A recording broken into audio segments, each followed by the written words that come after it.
Welcome to the WellPlayed DLC podcast, Australia's juiciest gaming podcast. I am Zach Jackson, and joining me is Kieron of Bruges Hello. and Nathan Hennessy. Welcome back.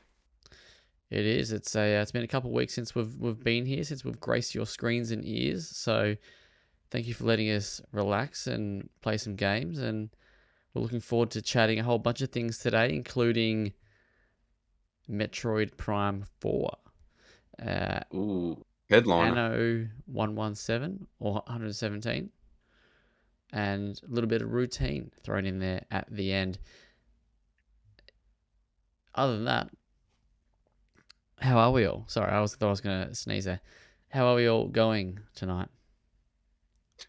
Seeing a tremendous Great. start to summer here in Melbourne. 1st of December marked the, what would I see, headline saying coldest start to summer in 30 years. Raining, wet, and then we've transitioned to some 30-degree days. We're off, boys. We're back to the Aussie standard of summer, maybe. Yeah, the aircon got turned on for the first time last night. It was Mr. Zach, you got the pink salmons out? the pink Salmon salmons? pinks. Them shorty shorts. Oh, Stand up, give us a twirl. Yeah, baby. look, for those playing at home, those watching on the video, let's give them what they want. Let's get up on the chair. Let's go for a spin. Woo! Anyway. Watch Now, out. look, went out for a gig last night. Went and saw Dayseeker at the corner. Great to stand in front of those poles again. Missed them. There's a reason why I feel like I haven't been to that. The old fucking short person's fucking hell. Nathan, have you ever been to a gig at the corner? I've never heard of the corner. Where's the corner located? Just look down there in the street, man. You'll see the corner. It's a pub in Richmond. Very Richmond. famous. I Great guess you'd say it's location for famous. venues. I don't know if it's like famous, but it's it's well known. But yeah, they've got these. Their band room is. You've been there, Kieran, right? Yeah. Yeah, they got these fucking awful like poles, the pillars like in the middle of the Like band room, columns? yeah. Unless you get there early, you just can't escape them. And it's all one level, right? So if you're fucking short and late, you just you're not seeing anything. Fuck. Sounded good though, but and they had Melbourne bit of Did you go with cans. anyone? Yeah, a couple of mates. Yeah, so it was nice. Didn't climb on their shoulders? No, I didn't climb on their shoulders, mate. I'm respectful. There was actually someone shorter than me behind me, which I was like I feel bad You do. with like blocking the person. But this never happens. So like if you step like one step to the right or left, like you'd be blocked by someone else. So I'm not feeling bad on that one. Anyway, what's been going on, Kieran? How are you? Fine. Normal. Yep. Not going to see Kendrick. No, I saw him last time he toured. Right. And it wasn't great, so I wasn't into What Cigar tour was this that? time. The family what was it called? Morales? Mr. Morale? Yeah. The tour had a different name, I'm pretty sure. But it was for that album. Yeah, right. Mm. Gen X would probably go pretty hard. Yeah. Yeah, I'd say so. But yeah. Money, right? Money. Effort. Nice. Alrighty, well, Nathan, what have you been playing the last few weeks other than content stuff? You got anything juicy that you want to share with us? I do, and I don't know if it's juicy, man. It's kind of a little bit tepid. Call of Duty Black Ops 7. Oh, okay. Yep. By now, you've probably heard criticisms and conversation about this. I finished the campaign. It's very odd. It's a 4-player campaign. If you don't come in with 4 players, you have 3 AI characters constantly buzzing in your ear, but you don't see them. So you'll be going around a mission, and you'll have someone over the mic be like, "I'm just taking a headshot. I've got guys coming up the rear. Just throwing a grenade." All of this is occurring. Nothing's happening on screen because none of the people that are communicating with you are actually in the game. That your 3 companions, if you're playing solo, are just voiceovers. They don't exist in the 4-player campaign. So you have this very weird experience where if you don't bring along other players, you've just got 3 invisible players constantly in your headset. That's just the tip of the iceberg. It's a very weird campaign. I won't get into it. I assume we've probably got a review coming, not from myself. Don't think so. I think But we might be doing the multiplayer, but I don't think there's any plans at the moment to do the campaign. yeah, the campaign ends with a wet fart, which was a bit of a shame, and it recycles a lot of content. It recycles multiplayer maps from Call of Duty games from years past, as well as multiplayer maps upcoming. Just a lot of recycled assets, and then they've turned it into like a sponge shooter. So like enemies have health bars, but as the campaign goes on, the health bars get bigger, but your weapons don't necessarily get better. So you often find yourself just wasting entire rounds of ammo on one enemy per enemy per enemy. It's slow, doesn't feel great at times.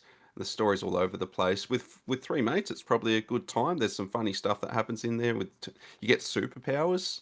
They don't really explain it, but like you just get superpowers. Like one of the ones I really like, it lets you like launch 15 feet in the air, and then you can from that point you can then launch into a wingsuit and then just like glide around. It's a lot of fun. So there's some cool stuff in there, but it's a mixed bag, and it feels kind of a bit lazy compared to previous games because I loved last year's Black Ops 6. Played heaps of it, played heaps of the zombies multiplayer, enjoyed the campaign. There's not a mode in Black Ops 7 that I've comfortably clicked with, and that seems like a shame. So that's been the big one that I've played since we've last met. Yeah. Yeah, right. This game has Call of Duty reviewed well. I don't think I haven't checked. So Metacritic's sitting on 67 at the last I Ooh. checked, so I'm going to say it's a mixed bag, and for good reason. I don't dislike it, but there's very few things about it that I like either. I feel very whatever on this year's entry, which is a shame. Fair enough. Hmm. Kieran, how about you? What have you been up to? What have you been playing? Not a lot that's not Metroid. Yeah. To counter off Nathan's activities, I've been playing a little bit of Fortnite. Because Megan's gotten into it recently. It's looking So cool at the moment. I've just been trying to keep up, and it's been all right. I think I'm like half decent at it, which is news to me. Is that because everyone else Yeah. playing is like fucking 9? Probably, yeah. That's what it took for me to get good at an online shooter, is just to wade into the kiddie pool. Yeah, it's like being at Christmas and like cracking jokes at the kids' table and getting like a really good laugh. Like, Yeah. I wouldn't get this at the adults' table. I'm a king here. Yeah. And I also recently just sort of started to dip my toes into Sectory. It's like a Geometry Wars-esque game. Okay. But like with like more brutal, like with really brutal boss fights and like super hard techno music and shit. It's very cool. If you ever play Geometry Wars, it's like there's a lot of similarities, and it's cribbed a lot of like mechanics and enemy designs and stuff from it, but then it takes it like one step further. Is that the game that you dropped Kind of into like the Tetris effect of Geometry Wars? Slack? Is that the game you dropped into the podcast? No, is that something different? No, that was some random. Oh. Yeah, no, definitely not that. Okay. But yeah, Sektori. If you want to look it up, it's very cool. Yeah. Yeah, right. Mind dabbling in Geometry Wars? What about you? Nothing, my friend. Yeah, Mr. I have Zach. been just getting blasted by the old Black Friday. You know, that retail life. Yeah, very, very busy. So not much time for anything. And of course, the one fucking game really that I've been keen for forever, drops like code drops in like week of Black Friday. So it's just Unfortunately, I've not been able to roll credits yet, but we'll talk about that very soon. I guess we'll kick it off with a bang. Do you want to start with Metroid Prime 4 Beyond? Do you want to hit us with that one? Yeah. Where to start? It's good. It's very good, in fact. This is one that both Nathan and I had played a very small amount of in the past. Nathan more than me. And based on those previews or that round of previews, I was kind of not sure what to expect going into this. There's a lot of things that they've done with this that die-hard Metroid enjoyers weren't happy about based on the previews. But it turns out those people are wrong. It's very good. What are the for someone who's never played it? What are the things that people didn't love very, very quickly? I feel like there's two key things. There's one key thing and one like it was an unknown before anyone got their hands on it. But the biggest thing that sort of came out of those early previews was the fact that in the other Metroid Prime games, and I guess the Metroid games in general, isolation and being alone is one of like the key sort of atmospheric points. So when you're playing as Samus and you're going through these like derelict environments, you don't have anyone to talk to. It's all very like isolated and atmospheric and sort of foreboding and that kind of thing. And in this one, there are no less than 5 human characters that end up accompanying you on the adventure that you sort of pick up as you go. So there's a lot of chatter, there's a lot of banter, there's a lot of cutscenes, and those are all kind of not typical of a Metroid game. And I think they kind of put their worst foot forward, showing Miles McKenzie in the previews, the first person that you sort of come across, because he's very quirky and sort of awkward and slapstick, and it's like tonally a massive shift from anything Metroid's done before. Yeah, that was kind of the one that people were, I think, most concerned about, and a lot of people obviously still didn't jive with it in the previews because those are in the reviews because those are a little bit mixed as well. But I quite like. I didn't mind it. It's a different vibe to the previous Metroid Prime games. And there are definitely some corny moments that feel out of place. But it's interesting. Like they play really well into how the narrative unfolds. They're not overbearing in terms of, you know, like the God of War complaint where you have your companion just pointing out puzzle solutions and stuff. There's a little bit of that in the beginning, but then it kind of cools off a little bit as you go. Yeah, I think it's more additive than it is anything. So that was all right. The other big change is that there's now an open zone component to the game. So previously, where you would sort of go between these distinct locations via a spaceship or a teleport or some kind of fancy loading screen, now there's an actual open area in between all the main areas that you visit. And that's pretty much just a big flat desert that you ride across on a motorbike with a few landmarks dotted around it. Definitely not the most exciting take on open world, I guess. It's very bare bones and very kind of bland, but it serves pretty well to kind of just tie everything together. And riding the motorbike, I think it's called Viola, is very cool. You get to smash rocks and shoot rockets at enemies and jump over big sand dunes and stuff. So again, very different vibe. It's more like light and sort of like open, I guess, than the previous games, but I think it works. Yeah, I don't know. It's just kind of it's interesting because it's Retro Studios, like they're the guys that developed the previous 3 Prime games. And it feels like they're kind of firing on all cylinders when they've done what they did before, but then everything they've tried to add that's new feels like it was new 8 years ago when they first announced this game. Mm-hmm. And now it's kind of like we've come a little bit further in those areas in other games. But I think it's a good first Metroid game for anyone who hasn't tried one before, because it does a lot of that contemporary stuff that people will feel comfortable with. But then I think it does enough of the classic Metroid Prime stuff that people who are diehard fans will still really like it. Where does Metroid sit in the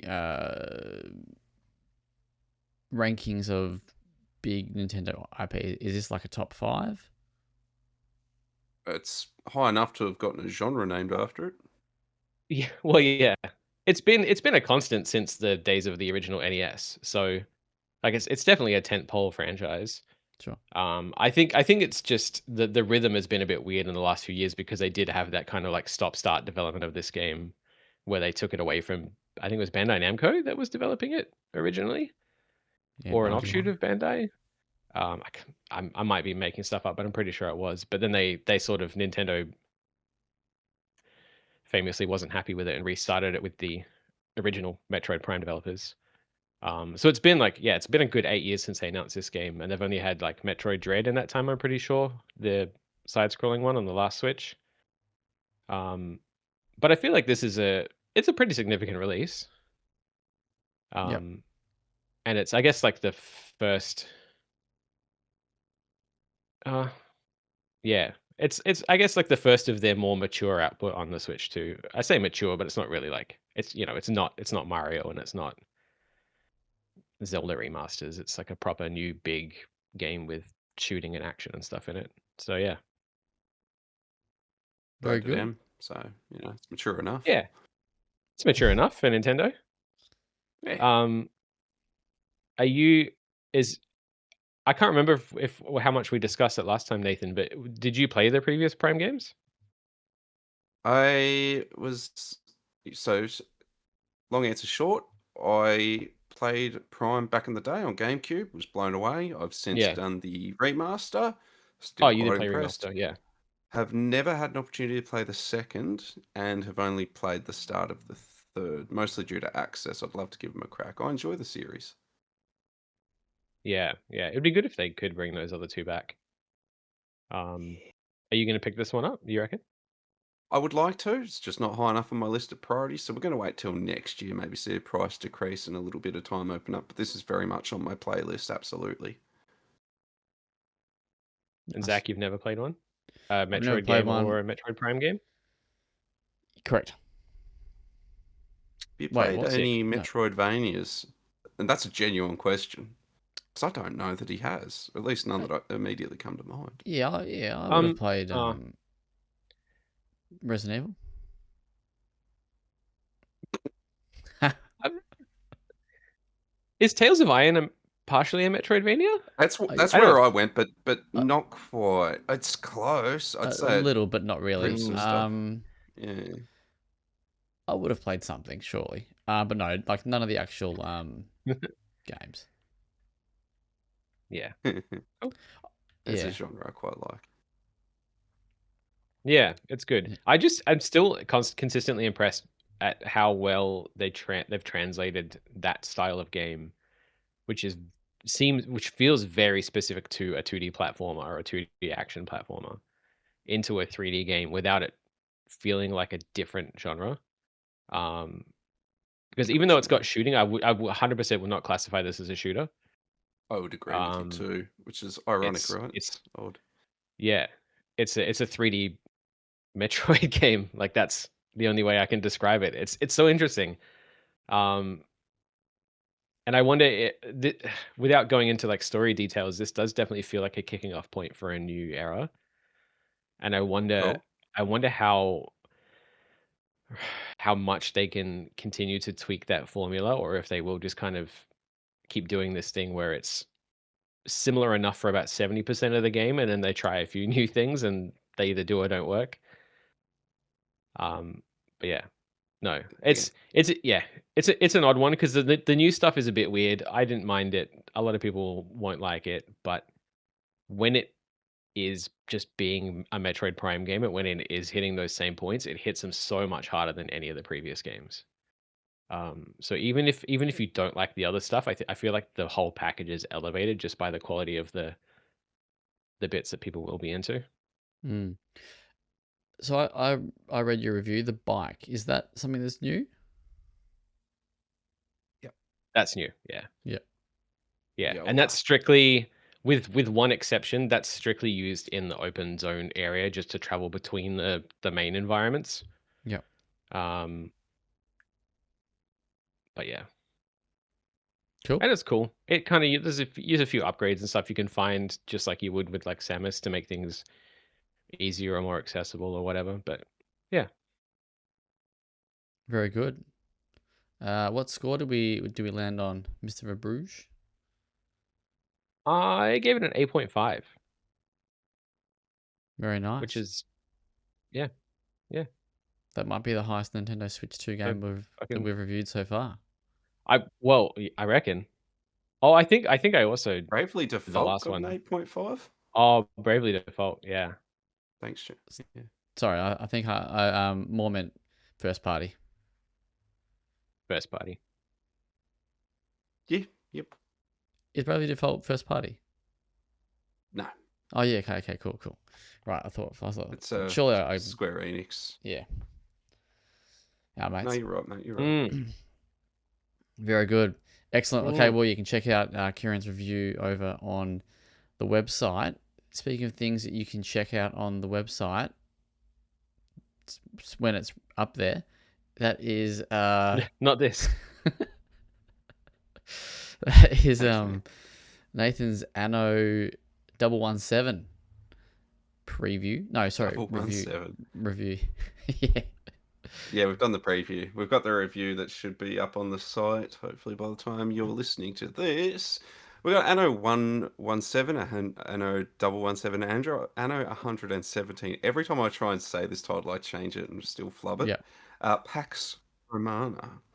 So this is Ubisoft Mainz's like premier city builder that they've had going around for a long time now, and I haven't had much experience with this series outside of its last game, Anno 1800, which was a city builder set during like European industrial revolution. But now we go back to ancient Rome.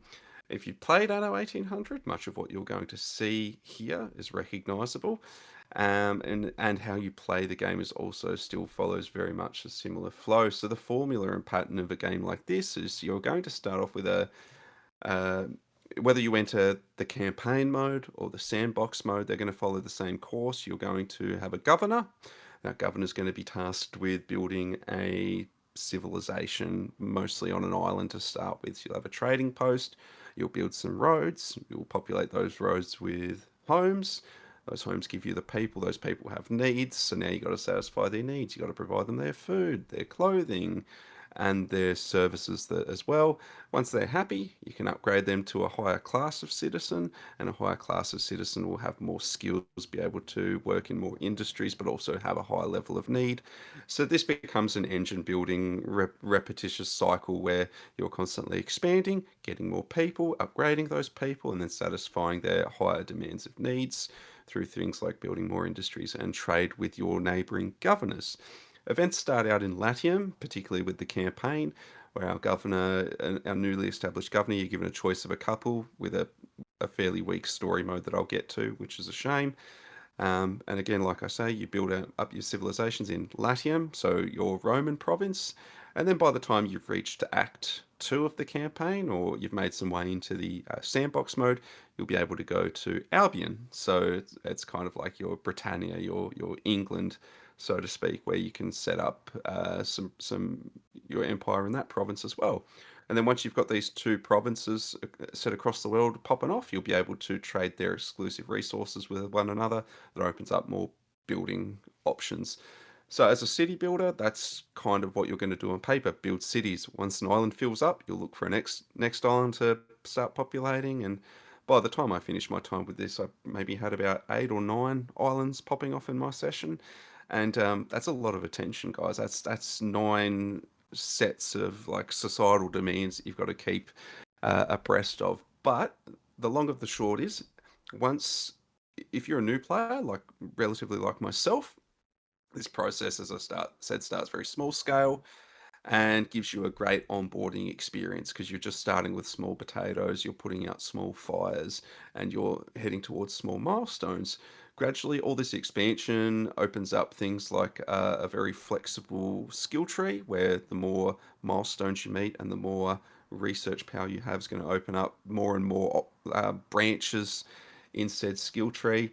Skill tree is going to give you things like halving workforce requirements, giving you new military and stuff like that. But to quickly touch on the military, that's probably the new big addition for this game, particularly the land military. City builders, as I understand them, are usually pretty solitary, almost calm affairs where you're just solely focusing on civics, right?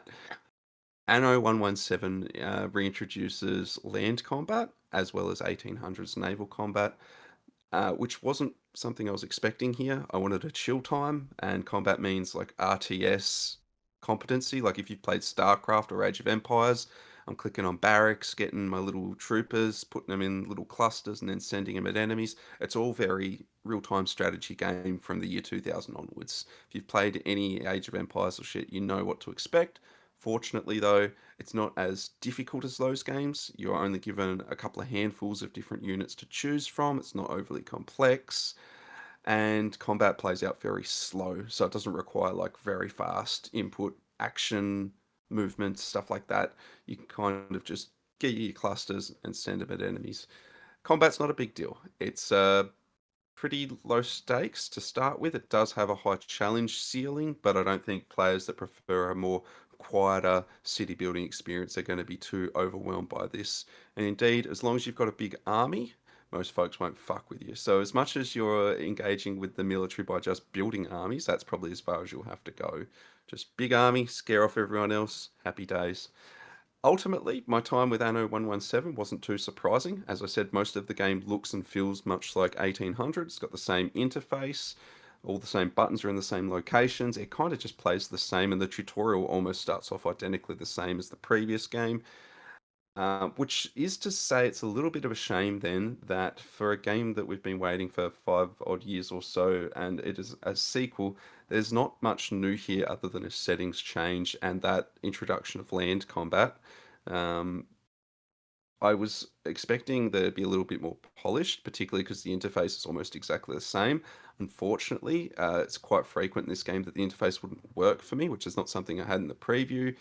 Even now, at the time of speaking, menus will sometimes often break, or I'll repeatedly click on them without a response, or they you have to click on a specific corner of an icon for it to register, as opposed to just clicking it in the middle of the icon. Like there's just all kinds of battles you're going to have to fight with the interface, which is really quite frustrating because this is a real-time strategy game for the most part, and the interface is going to be how you interface with the majority of the game. So it's quite distressing then that the key way to interact with the game is frequently busted's maybe too harsh a word, but it will fight you. It's also going to be giving you pop-ups. It's going to be giving you error messages. It's going to be giving you tutorial box outs. Often all of these don't work either. So like notifications I'll be getting, I'll click, they don't resolve to anything. Error messages I'm getting about trade routes or I'm under attack, I'll click it again. It's either referencing something that's happened an hour ago and it's only just decided to tell me now, or it doesn't reference anything, or it just persistently stays on the screen and never goes away, even though it doesn't relate to anything. So we've got a lot of minor bugs. We've got some technical issues as well. If you're moving around the map, it's very common that the frame rate will just go through the floor. And whenever you're changing provinces, so like I'm checking my dudes in Rome or the Roman areas, now I want to go to England and quickly check on how they're going. I've got loading screens between the two of them. So again, for a game that is so iterative, I was a bit surprised to see how buggy and poorly optimized it could be at times, leading to frustration on top of what was a very refined, for the most part, core experience. Folks that enjoy their Anno, they're just getting more of it here. It's just a shame that it's not as stable. My only last criticism, because I did have by and far a really nice time with this, I wrote in my preview about the campaign having a story, and I was really interested in the story because I picked a character called Marcia Titania. She introduced herself as a traitor, an imposter, and it set up these stakes that seemed really interesting. And this complemented the tutorial really well. Halfway through Act 2, or assumedly at the resolution of Act 2, which is where the point you've expanded your empire to England or Albion, the game just goes, yeah, you're a governor now. Your character has done good job for the Roman Empire. You can go back to the Roman Empire now, and that story that we'd been building up for the last 20 hours, just pretend that didn't exist. Doesn't really wrap up It doesn't even tell you that it has wrapped up. I thought the game had bugged out because by that point, by the point the campaign ended, I was getting missions that were failing despite the fact I'd completed them. So I assumed I'd hit a game-breaking bug, and the game was just going on in perpetuity and had forgotten to give me any progressing objectives. No, the game had just ended. It didn't tell me. It just ended. The story didn't really resolve. I'd just been thrown into the endless sandbox mode with no fanfare. I was disappointed by that because the story was actually something that I thought was really cool. There's a lot of conversation and dialogue in this game, and I thought this was all building towards something, but it's not. And the conversation and dialogue is all terribly edited and delivered, so that was also a shame. It's doing that thing where it's all edited really, really fast. So no one sounds like they're taking a breath. Everyone's biting off the ends of their dialogue. So that was a bit of a shame. So altogether, looks nice, plays good, it's familiar, it's comfort food, it's a premier city builder. It's just a shame that a big Ubisoft $90 city builder that's already building on a very well-established formula and engine doesn't work as well as I would have hoped for a 2025 release. So yeah, mixed feelings, but generally quite positive.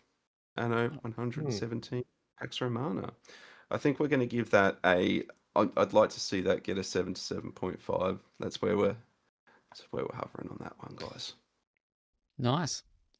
Yeah, I've always been curious about these games because they kind of appeal to me, but it's the time investment that does not appeal to me. Big time investment. Yeah. Big time investment. Audio visually, this thing could just like with the headphones on and you're in Albion and it's England, right? So it's storms and rain.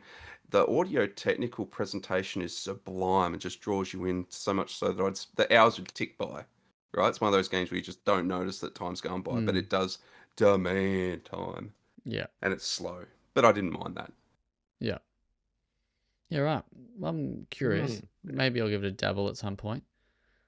But I was just while you were talking, it's I can see the Steam reviews are mixed on this one, so I have yet to read through reviews, but I suspect that whole campaign just like fucking ending without any warning has probably upset a few people. It's weird that it does that. I don't remember the last time I played a game where they've just gone, like we maybe forgot to develop the rest of the story, so maybe no one's just noticing and just pretend it didn't happen. Oh well. Excellent. I think you might have answered this because sorry to interrupt. No, you go. I think you were using the word clicking, so I think I have my answer. But did you play this on PC or console? Very good question. I played this on PC, and you'll be pleased to know that when it works, the interface has very few clicks involved. It's very intuitive to get what you want painted onto the world in as few clicks as possible, whilst being intuitive and kind of magnetically popping in a way that makes sense. All that's wonderful when it works. So hopefully, I would hope that the console versions aren't suffering as much interface fighting back as I was, because that would just be the pits if you're trying to navigate the precious little interface with the controller and it's not responding. I've got more flexibility with the keyboard and mouse. Controller could be a problem, but when it works, I could see it working very easily. The interface, I would almost use the word elegant when it works. Okay.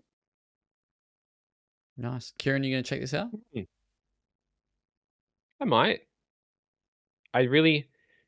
I mean, it's a fellow Ubisoft city builder, but definitely not in the same vein. I quite like the Settlers, so maybe maybe once again I upgrade from the kiddie table to the adult table and I dip into Anno. I don't think that Anno is a huge step up from Settlers. I think it's probably more of a reasonable step up. Just that tiny little bit of real-time combat elements probably going to be the bit of rub that you weren't expecting. Yeah. Cool. Nice. Good Thank stuff. you, gentlemen. Well, my time to chew your ears off, but yeah, so in the past week I've been playing Routine. Now, do you guys remember what Routine is? Routine went for a sleep for a very, very long time, and you're the only person keeping tabs on it. So tell us about Routine, because I actually don't know what it's about, other than the fact that we thought this game didn't exist for a while. Yeah, so this game's been in development for 13 years. So 13 years. Yeah, and there's actually a longer than Metroid Prime 4 Beyond. I know. you Yeah, so this game, started out 13 years ago. I think in development is maybe might not be the right wording, but that's that's the term that's been thrown out there quite a bit. I think it was it's been in the works for 13 years, and I know that at some point they had to basically stop and do some odd jobs and stuff like that. There is a detailed article. I think it was in Edge magazine, maybe it might have been in Edge magazine or on IGN. I think it was Edge magazine. Anyway, so Routine is a first-person sci-fi horror game that is very 80s themed, very analog themed, very VHS themed. Really, really cool aesthetics, cool vibe, very awesome like atmosphere. So you play as a no-name engineer, and you've been sent to this lunar base because like the power's gone out or something like that, or there's no signal. I can't remember exactly why you're there, but it's something like that. Like you've been called out because they need your help to basically get the power back going, or something to that effect. And when you rock up, it's basically the whole thing is like abandoned. The whole lunar base is just there's no one there. The power's off, or whatever, or parts of it are off. And there's killer fucking robots stalking the hallways. I won't go too much into the rest of the story. I would say it's predictable in a way. Now for context, I have not rolled credits. But where this story kind of goes, I think you can kind of guess like to a certain degree like where it was kind of going. But this game is... I'm on the Steam page now because I wanted to read this out because this is on the Steam page. And I knew this, and I still wasn't quite expecting maybe the difficulty I was having in some parts. So the note here on the Steam page says that Routine offers no waypoint markers. Finding your way is part of the experience. Slow down, observe your surroundings, carefully explore, and review data to uncover the path forward. Cool. Sounds pretty good. It's not like a fucking open world game. You're just stuck on a lunar base. You can't be that hard. I've hit the brick wall multiple times. I will not lie to you. It took me about 90 minutes to get out of the first room, or mini first areas. Room. I shouldn't say first room. Into the first room. That we'd believe it. Turns out that I actually was getting so frustrated that I went and watched the IGN first gameplay video to see if I could pick up any little clues as to how I was getting stuck. Turns out I just hadn't properly read something. I don't think it was as obvious, but this game offers like zero tutorial. This is a very analog game, so you get this. They call it a cat, right? And it's like a gun, or it's like a gun tool. It's like a gun-shaped tool. And by pushing like the triangle button or the Y button on the controller, it basically pops out in front of you, and there's like all these different buttons on the device. This cat thing that you can then has different uses. Now, there's no like quick button to make it. Yep, you want to flick it to like your ultraviolet light, or you want to flick it to your Wi-Fi connection. It's all you got to hit triangle, then hover the mouse over each little button on this device to actually initiate whatever you're trying to do. And you can connect to they call them wireless access points in the world, but you can actually connect to other devices in the world, and that's where I kind of didn't quite pick up what was being said to me. Like I didn't quite pick up you had to connect to this device to get a code. Anyway, we got through, and it's really fucking cool, but it's really fucking frustrating. So this is a single player only game. If you hit pause, the game does not pause behind you. So nah. Single player game. Yeah. I kind of get why, but I don't think it should be there. I don't think it should be a thing. Your cat device requires batteries. And these robots, if you want to, basically there's no combat, right? So this is very much like Alien Isolation type game where you essentially just run away. You run away and hide. You can use like an EMP charge, I guess is probably the best way to explain it. And you can kind of shoot the robot, and that will stun the robot for like a second or two, which gives you like a little bit of time to kind of run or dodge or whatever you kind of want to do. Other than that, they will just fuck you up. But yeah, so that's the only time that your cat will use one of its charges. So other than that, your other tricks that it can do, there is another thing that does use, but it uses it very, very sparingly. So one EMP charge is one battery cell gone, right? Out of your 3 charges. You can't carry multiple batteries. You gotta just pick them up in the world. To be fair, they are fucking everywhere, which is kind of like a little bit ridiculous. It kind of takes away from the whole, you're not carrying one so you got to conserve it, but then they're just fucking everywhere anyway. So, but yeah, puzzles are pretty fucking cool. I got stuck on one before, but again, turns out that I was just fucking reading it kind of, or not reading it properly. I went through a bunch of different codes and I was like, all right, what's this fucking thing? So I read it again properly and thought about it a different way, and there it was. But every time I kind of get some real momentum and I go, this game is really fucking sick, I hit a fucking brick wall where I think it's a little bit too vague in its directions. I think it's a little bit too obtuse in its kind of how it's making you do things and how you think. Like it doesn't. I don't need waypoints, but I need maybe a little bit more.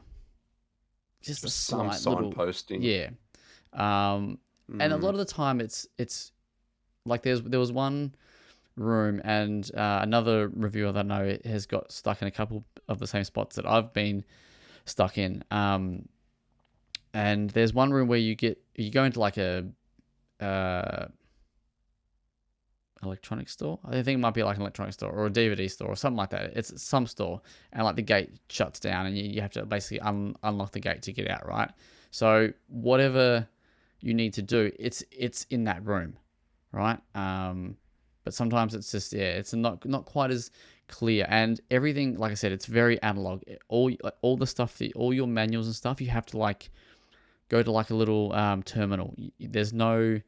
You can't use the down pad or whatever on the controller to kind of flick through the menus. You've got to drag the mouse over each menu. Like it's the way it does all this stuff is it is committed like to the bit, yeah. Like you've got to do all of that, but sometimes it just doesn't. And there's a manual that you can read, but I just kind of wish that at the very start of it just kind of was like, all right, cool. Now you've got this new module for your cat device. Show me how to use it. Don't make me fucking read something that I then got to figure out later. Because there's a couple times where you can do certain things, like you can lean in this game, which obviously makes sense given the kind of game it is. But you'd never really have to do it, right? But there's an actual, I won't say a puzzle, but there's a moment where you actually need to lean to advance. You got to lean and shoot something, right? And for about 30 minutes, I was fucking running around to the point where I kind of the robots kind of weren't scary anymore. Like they weren't terrifying. They were just a bit of a nuisance because they were just kind of in my way.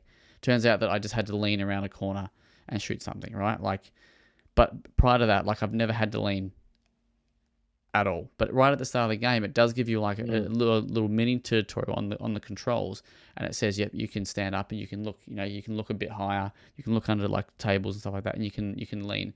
But at no point had I ever had to do it since then, so I kind of didn't even recall that I could even do it, right? So just little things like that. But I'm really enjoying it. I'm keen to see how it finishes because I think I'm getting towards the end.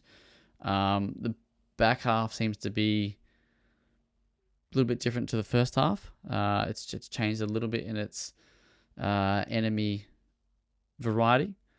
But yeah, so hopefully by the time I finish this, hopefully by the time we record next week, I'll have finished it. Nathan. On the topic of enemy variety, we're talking robots. Do you have a good assortment of robot enemy types?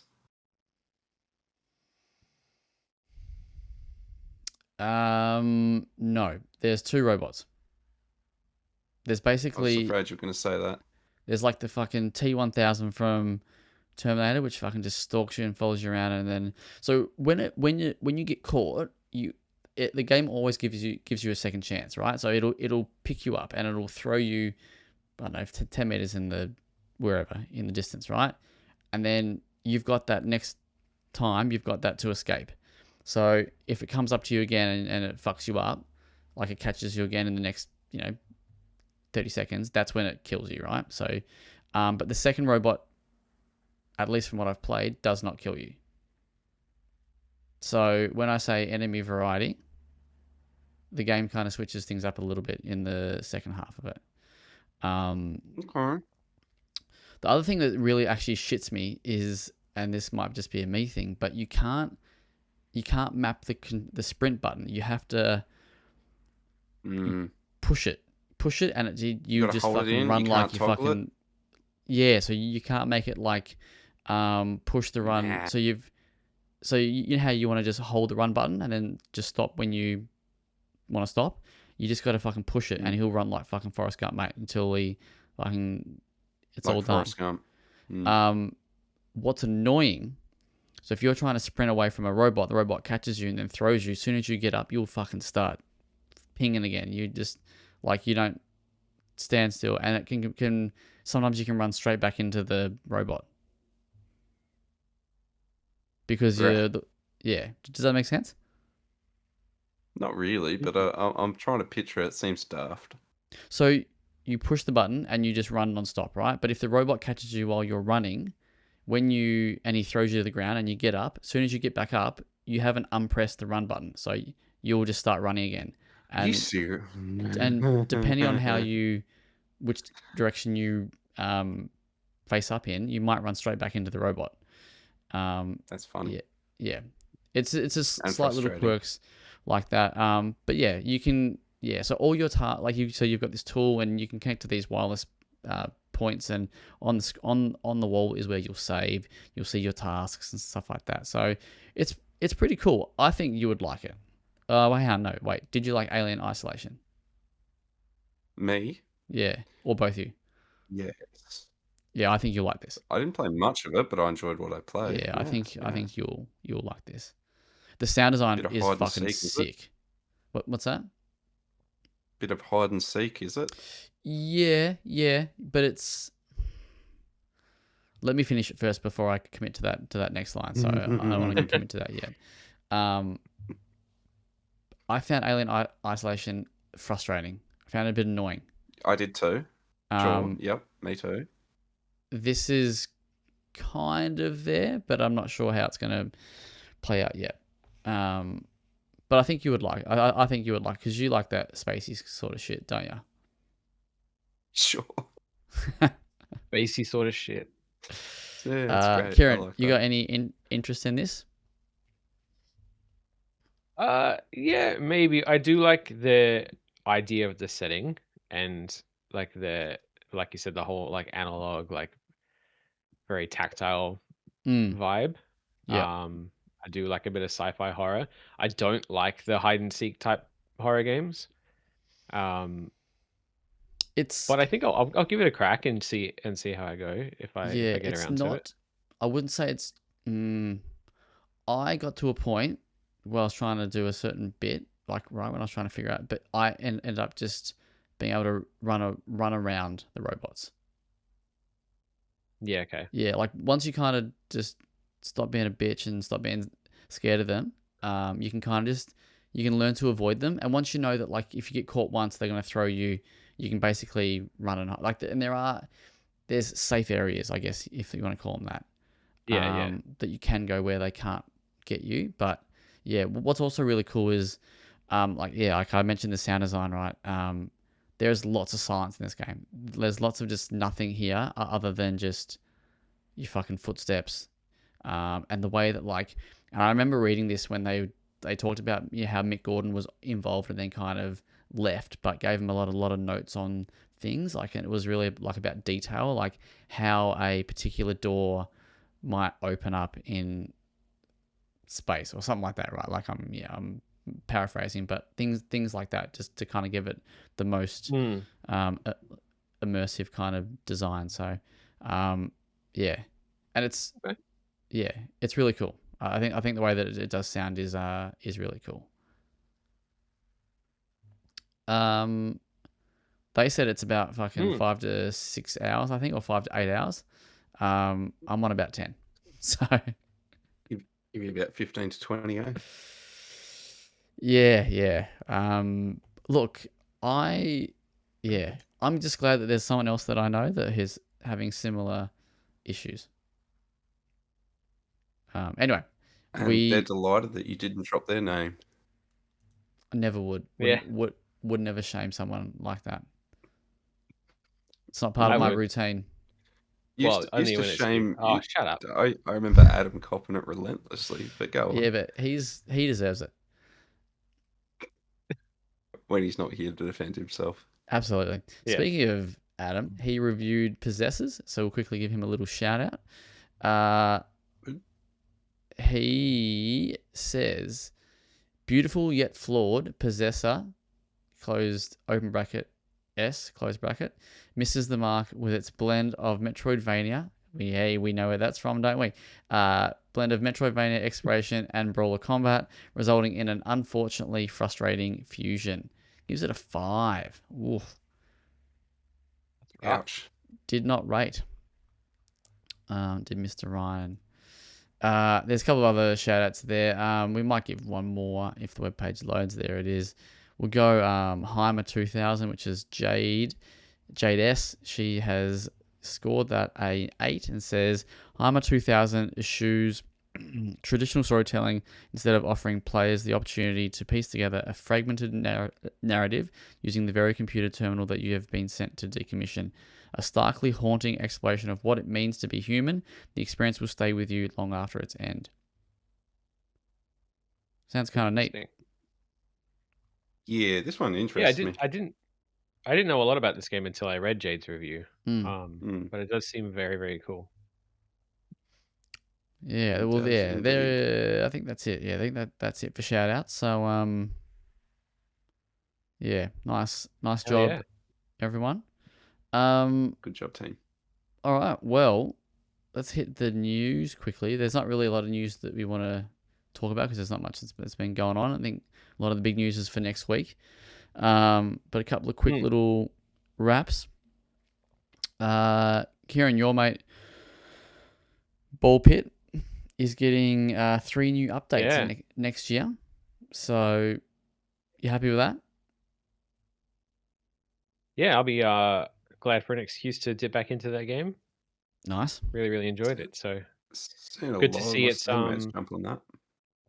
Yeah. I think it's like this announcement's kind of just an indication of they've got people playing it and want to give back. So they must be doing all right.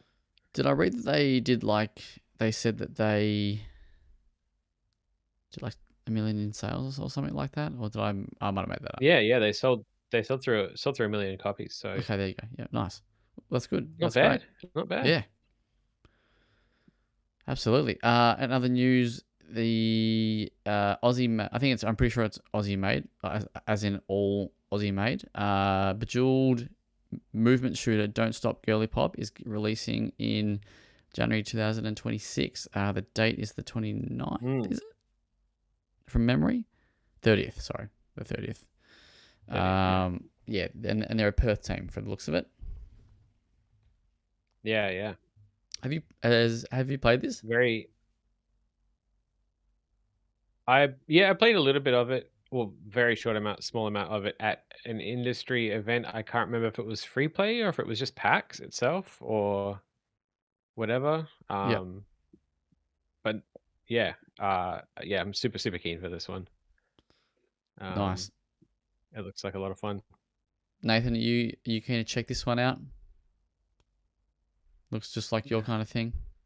Might be the perfect panacea after Black Ops 7. 8, whatever the I fuck it is. mean, look, yeah, probably. I'd want to be hands on. I want to see how it feels because it looks cool. Yeah. How's it feel? Yeah. Nice. I think that is basically it for the Nice. main beats in news. The only thing only question I There got is for you. just to jump in. Yeah. There is a demo available on Steam, Oh so yeah, nice. give it a crack. Don't stop. Girly pop. Girly pop. Yeah. Sorry. The other thing, quick question because we won't talk about this because it's basically on next week. But what do we make of the nominations for Game of the Year or any other awards at the Game Awards, and what do you think will win? It seems like it's a bit of a lock-in this year, isn't it? Am I silly in saying that? In terms of Claire Obscure, is that your? That's yeah, yep. Yeah, I feel like I'd be surprised if that didn't. It's going to sweep, isn't it? Pick it up. It is going to sweep, which is great. Like it's a great game, and kind of the antithesis of a lot of what we hear is the future of gaming. So it would be very cool to see that win. It'd be fucking massive for it to beat Jeffy's mate, Death Stranding 2. Yeah. Maybe Well, Jeff will I don't know if Death Stranding 2 really like it garnered good reviews, but I don't think it had anywhere near the impact of a lot of the other games on that list. As much as I'd like to like Kingdom Come Deliverance 2, you know, that might get an award too, but best PR manager.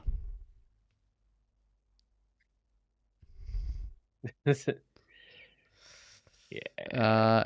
There's not much here that I've actually played from like a lot of the I'm games. in a similar boat to you, Zach. Yeah. I haven't played much on the list, man. Like I feel like this year I've kind of dropped the ball a little bit, but yeah, I've played plenty of games, just apparently not the great ones. Yeah, like look, just having a quick scroll, like best indie or best independent game. Shout outs to Absalom. Sure. Yeah, it's cool to see that in there. And Ball Pit and Blueprints. I think they're all. Yeah, like there's some. Claire Obscure being in that list pisses me off, but I know, right? I'm a little bit the same. Is that an indie? Well, it's in the indie category. Boy, yeah. Why do we have this conversation every year? It's true. But it's not even disguised as an indie game like Dave the Diver was. It's just no, like, they're not calling it indie. Who's calling it it's indie? at worst AA. Yeah. Like, at worst. I don't get it, but whatever. Good luck to yeah, there's some good stuff in there. Category. Were you surprised? Not a loaded question, as I don't. I want like a impartial answer. Were you surprised that Ghost of Yotai didn't hit Game of the Year? Sorry, as in like nomination. Yeah, I thought you'd say that. Have you played it, Nathan? I haven't played many of this year's big hitters, man. I haven't played Ghost of Yotai or Death Stranding 2. Not for a lack of intent, just be that way.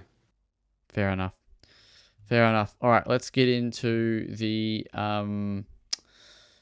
off topics. Actually, before we quickly do, just shout outs to me, high five to me with my Resident Evil coverage, which got some love all over the place. I did think when I did that interview and I got that particular answer back. So if you haven't seen it, I asked, I forgot his name, Masato. I can't remember his name. But the producer of Resident Evil Requiem, if there were any other characters from from Outbreak that we can expect, and his answer was a bit juicier than the question should have really got. He just sort of said that there'll be characters involved with the Raccoon City incident that will show up in the game, or basically to that effect, right? And a lot of places run with that. But I didn't want to do a piece on that myself because I wasn't quite sure. I was like, is this like a nothing kind of thing? And then the things that I thought were kind of somewhat news, no one gave a fuck about. So, but yeah, so that was a cool little interview. And I actually did an interview with Charles Cecil again, which is over on YouTube, which had a cool chat about Broken Sword 2 Reforged and some cool stuff there about asked about Broken Sword 6 as well, so which was kind of neat. So if you want to check that out, that's over on the YouTube. All right, we hit the off topics, the 2000s film of the week, and it goes like this. I feel like this one's going to be pretty obvious, but I don't know if you will know the film name, but let's go. As political turmoil and royal scandal destabilize England, the brutal murders of prostitutes in East London terrorize the citizens. From Hell? Huh? From Hell? Yeah. Fuck. I knew I was going to try and hide it, but I thought, nah, like, there's no way I can probably get around. I'd love to hear you keep going, though. It's a fun film. I'm more of a fan of the book, but, you know. Inspector Frederick finds himself probing the complex case. There you go. Done. This starring Johnny Depp. Johnny Depp. This little era of Johnny Depp, I do quite like. Sleepy Hollow, From Hell. Sweeney Todd. Yeah, Sweeney Todd count? Yeah, I didn't love that one as much. I get you. But From Hell, kind of a cool film. 56% on Rotten Tomatoes, so maybe not as good as I remember it, but I enjoyed it. Winner. That's it, with Heather Gray. Yeah, Heather Graham. Have you seen this, Kieran? I don't think I have. I don't watch movies, so true. The book it's based on was written by Alan Moore, the dude that did League of Extraordinary Gentlemen and Watchmen and the big graphic novels of the 80s. To be honest, I didn't even know it was based on a book. Yeah. Yeah, quite a good one. Well, I liked it anyway. Yeah. Yeah. What do you think of the film? I actually think it kind of looked nice, like cinematography and stuff. I thought it was not a bad looking film. Maybe a bit long and meandery, but yeah. Sure. I didn't mind it. Not in a hurry to watch it again. I liked V for Vendetta more. Fair enough. Well, if you do want to check it out, you can watch it on Disney Plus, and that's about it because you got to rent it on everything else. So, well, there you go. Was that in the disc wallet, mate? That's in the disc wallet. That wasn't going to be my choice, but I thought I'll just have a quick flick through the old DW, the old DW40, and see what's in there. Not that anyone asked for my opinion, but well done. Thank you. All right, off topics. What have we been watching? Surely, Nathan, you've watched something. Yeah, look, I have. What do you want? Do you want a movie or a show? You give me whatever you've been watching. I think my most recent watch was Paul Thomas Anderson's doing he's a name at the moment because of One Battle After Another, the new Leo DiCaprio film. So I watched that, I enjoyed that, and I thought, well, I'm going to go watch some of that dude's other films because I've seen There Will Be Blood and The Master and Phantom Thread. I haven't seen one of his big late 90s heavy hitters, Magnolia. Magnolia I've just watched. It's a 3-hour film. Stars a lot of actors you know. I guess the big name is Tom Cruise because he won a Golden Globe for it. And he got an Emmy. No, he got an Academy nod for it. It's... How do I explain this? It's set in like San Fernando Valley. It's just a bunch of characters just living their life during a day and all their stories kind of like intersect. So it's just it's just a slice of life drama where you see all these separate stories set in the same like town that they kind of just intersect and interweave, and you do 3 hours of that. And it was kind of fine. Not all the stories I thought were memorable, and I'm like, I could have done with an hour less, take a couple of the stories out, whatever. The big takeaway from it is Tom Cruise. He gives like one of his best performances. He plays a character that's like, he basically plays proto Andrew Tate. The first scene you see him in, he's on a stage giving a seminar to a bunch of incel cucks, and the scene starts with him cast in shadow on a stage to the opening soundtrack of like 2001: A Space Odyssey. and then the lights hit him, and you just hear him scream, "Respect the cock!" As he just goes on all these wild tirades and raids about just Andrew Tate, really, and he got awards for that. He got awards for doing his best Andrew Tate. So, yay for him. Yes, very convincing alpha. But did you like it? It was all right. This film was so widely regarded, man. But it was like 3 hours of just. I start and stopped multiple times. That should tell you. Like it was okay. It was not worth 3 hours of my undivided attention. Yeah. Yeah. Fair enough. Paul Thomas Anderson films are still fun though. Like they still look really pretty, but they ask a lot of your attention. Yeah. Have you seen new season of Slow Horses yet? Very close. I'd like to see that the next week or two, I think. All right. Because I've been watching, just quickly, I've been watching It. Like I'm a couple of weeks behind, but I'm not loving that. So we'll wrap that up and we'll get into Slow Horses, I think, for a redemptive arc. What are you thinking on It? You, my friend Zach? It's not catching me yet, man. It's so fucking slow. It's like the worst parts of the book. Like thematically, it's the worst parts of the book turned into a series. And what I mean by that is just not much happens, man. Just not much happens. It's fucking slow. I think I'm up to date. You're probably up to date. Yeah, and it's kind of moved a bit now. Because I'm 5 eps in and there's been fuck all. Yeah, I think I don't know what I'm in 7 maybe. And the last episode's kind of cool. Kinda. Okay. We're getting there then. Yeah. Kieran, how about you? I watched. Well, I mean, movie-wise, I went to the cinema on the preview night and saw Wicked Part 2, which I know probably doesn't tickle either of your fancies, but I was very excited for it. It was very good. I stayed tuned in and heard a lot of folks that loved the first, not so wowed by the second. You didn't mind it? It's definitely the weaker of the two, but I had a good time.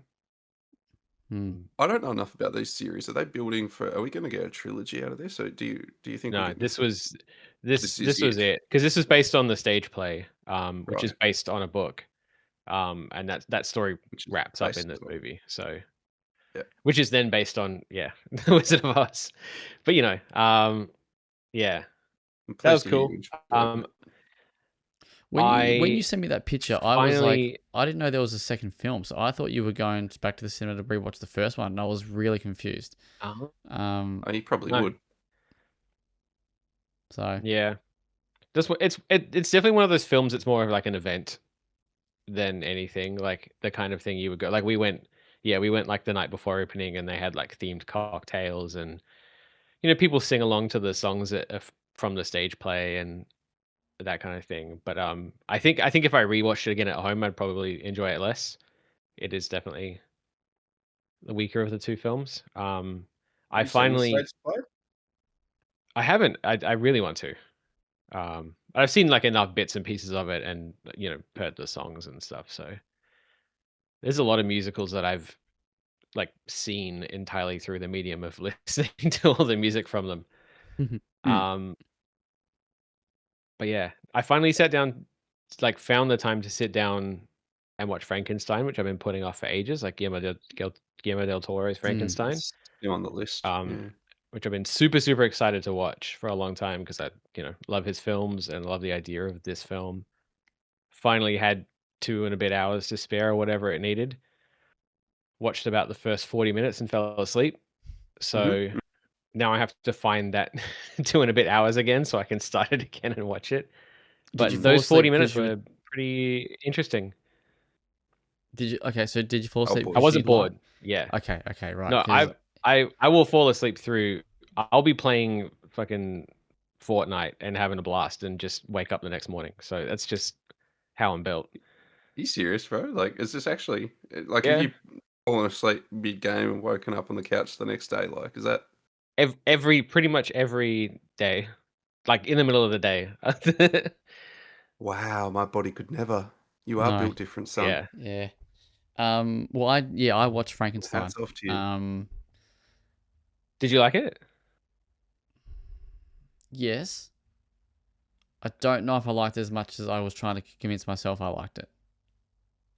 I fully Um, get what you mean. I I'll think be interested I think to that's the revisit. right mindset for a GDT film, though. Like, I yeah. feel like you have to kind of not expect good things and then find the good things you didn't expect when you watch it. Anna didn't like it. She thought it was long and boring. So there's her review. Yeah. That's why I thought, oh, did you fall asleep? Because, because of that. No, But no, it wasn't that. I liked it. I don't think it's. I don't know if it's actually been getting like rave reviews or anything, but I don't think it was. I don't think it's one of his best films. No. Yep. Either of you two, particularly Zach, watched Robbie Eggers' Dracula? Or Nosferatu? Nosferatu. Yes. Yes. Yeah. I've seen that. Okay, so as a kind of companion piece, do you prefer between the two? I enjoyed Nosferatu. Yeah. The more I think back on that film, the more I think I quite liked it. Upon reflection, would I go and watch it again? I don't know. But yeah, there were some cool bits, and there was also some bits I was like, "Oh, that's just fucking dumb." But is this Nosferatu or Frankenstein? Nosferatu, well, both actually. Okay. Cool. Yep. But yeah, I liked it. I thought it was kind of neat, and I thought the main guy played the role very well. I can't remember his name. Sorry. Jacob Elordi, our fellow Australian. Yes. Yeah. Well, other In than Melbourne that, night, isn't he? Is he? Probably. don't know. I've started the new season of Stranger Things. I don't know if anyone cares about that I'm going to anymore. wait till that thing properly wraps. I don't I want to had- watch it in like 3 parts or whatever they're fucking doing. Jeez. Yeah. I'm enjoying it. I had their Zinger burger just before. It's good. Yeah, it's not bad. You feeling it? Yeah, it's. I mean, yeah, I'm halfway through the 4th episode at the moment. But what I have been watching, I can't remember the name exactly, but it's The Beast in Me or The Beast and Me. It's the new Claire Danes ones. A new Claire Danes.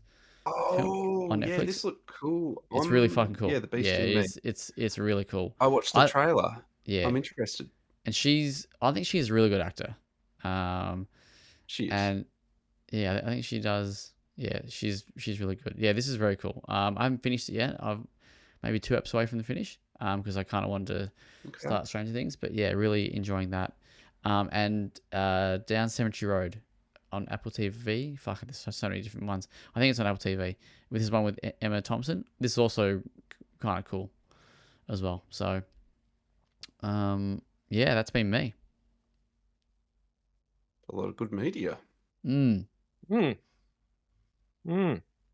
done, Other than that, Dayseeker last night, which is really cool. Shout out to them. And anyone got any gigs lined President soon, don't you? Yeah, next week. But it's only they're only I missed out on tickets for that one, as we know, for the sideshow. Right, yeah. Anyway, but that'll be good. All right. We going home? Only to very eagerly anticipate our next gathering. Oh, I can feel it in We're going to the be air. talking. Do we talk Game Awards next time we gather? Is that? I think so. But are we talking Dragon Quest? If we push it to later in the week, yeah.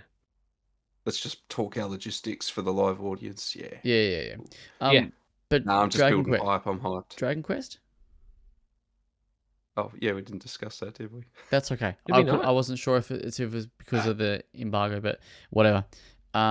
Anyway, there might be a Dragon Quest preview coming at some point, so check that out. You can check. No, that was out like a week ago. Oh, it's out, is it?